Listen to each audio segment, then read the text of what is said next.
সন্ধ্যা থেকে নাম কীর্তনের মধ্যে দিয়ে শুরু হয়েছে কালী পুজোর অনুষ্ঠান। মাসির বাড়ি চলে গিয়েছিলাম বসিরহাটে। তোমাদের আগের একটা ভিডিওতে দেখেছি ঠাকুর আনতে গিয়েছিলাম।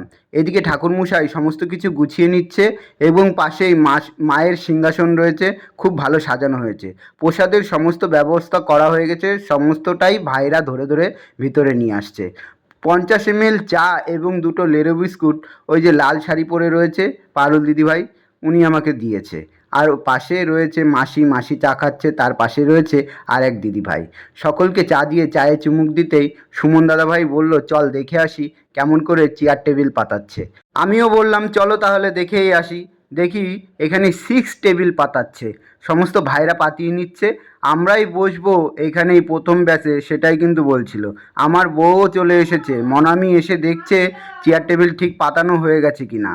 এদিকে মিঠুন দাদাভাই চায়ে চুমুক দিতে শালার সাথে কথা বলতেই কিন্তু ব্যস্ত। শালা বললাম কিন্তু ওটা কিন্তু সম্পর্কিত ভাই।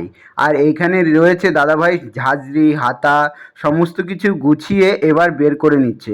একে একে সকলকে প্রসাদ দিতে শুরু করে দেবে। আর এইদিকে তো পুজো শুরু হয়ে গেছে। ফল আমানি থেকে শুরু করে সমস্ত কিছুই ঠাকুরমশাই গুছিয়ে নিয়েছে, পুজোতে বসে গেছে। পুরো রাত জুড়ে চলবে পুজো।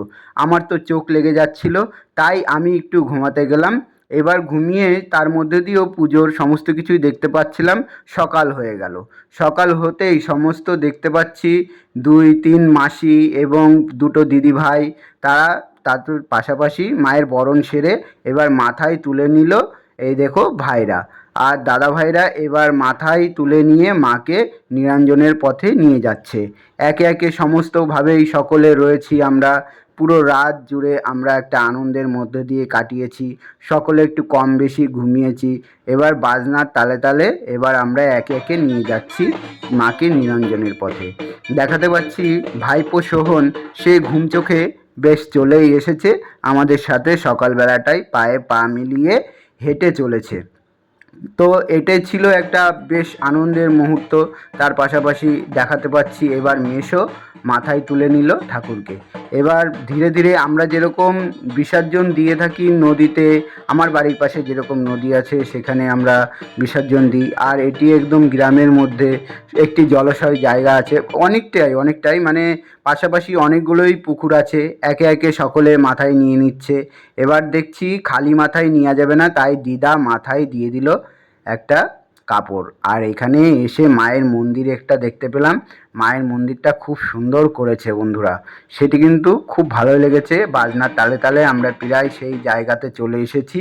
এবার ধীরে ধীরে বিসর্জনের জায়গাতে আমরা প্রায় পৌঁছে গেছি। একে একে সকলে মাথায় নিয়ে এইভাবেই চলে আসলো। তো বন্ধুরা তোমাদেরকে দেখাতে পাচ্ছি সেই জলাশয় জায়গাটা। এই জলাশয় জায়গাতেই মায়ের বিসর্জনটা হবে, আমরা সেটাই স্থির করলাম। গ্রামবাসী সমস্তভাবেই কিন্তু এই পুকুরগুলো কিন্তু ব্যবহার করে থাকে। আর পুকুরে স্নান করার একটা মজাই আলাদা, সেটি কিন্তু একটা অসাধারণ চিত্র। তাই দাদাভাই কিন্তু একটু জলে ডুব দিয়ে এবার দ্রব্য দিয়ে মাকে আর একটু বরণ করছে। এটি কিন্তু বাড়ির ছেলেরা করে থাকে, সেটাও কিন্তু দেখতে পাচ্ছি। পাশে মেসোমশাই দাঁড়িয়ে রয়েছে ধুতি গেঞ্জি পরে।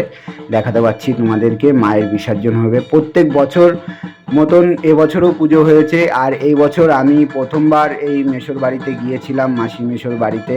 তাদের সাথে খুব আনন্দের একটা মুহূর্ত কাটিয়েছি। এবার তো আমাদের খুব ভালো লাগছে। দেখতে পাচ্ছ পাশেই আমার দাঁড়িয়ে রয়েছে পারুল দিদিভাই, গতকাল আমাকে চা দিয়েছিল রাত্রে। আর সেইভাবেই কিন্তু এখন মায়ের 7 পাকে ঘোরানো হচ্ছে। এই ঘোরানোর মধ্য দিয়েই মায়ের বিসর্জনটা হবে, তাই একটু ফাস্ট করে দিলাম, দেখাতে পারবো তোমাদেরকে। দেখো সকলভাবেই কিন্তু আত্মীয় স্বজন সকলে রয়েছে, সকলে এই বিসর্জনে সামিল হয়েছে। আমার ছোট্ট মনামি, সে ছোট থেকেই পুরো পুজোটাই দেখেছে, শুরু থেকেই ঠাকুর আনা থেকে শুরু করে ঠাকুর পুজো থেকে শুরু করে এখন মায়ের বিসর্জন হচ্ছে সেটিও দেখছে। ওর সমস্তভাবেই আমাদের শিক্ষা, আমরা যেভাবে হিন্দু ধর্মেই সব কিছু করে থাকি সমস্তটাই ও দেখতে পাচ্ছে। মায়ের বিসর্জন এবার হয়ে যাচ্ছে। 2 দাদাভাই বিসর্জনের একদম জলে নিয়ে যাচ্ছে মাকে। গঙ্গার একটা ব্যাপার থাকে, সকলকে একটু শান্তি করে দিল, শান্তি জল ছিটিয়ে দিল। তো এইভাবেই আমরা একটা আনন্দের মুহূর্ত কাটালাম। তোমাদের কাছে ভিডিওটি কেমন লাগলো অবশ্যই জানিও। সকলে ভালো থেকো, সুস্থ থেকো। আবারও দেখা হবে নতুন কোনো ভিডিওতে।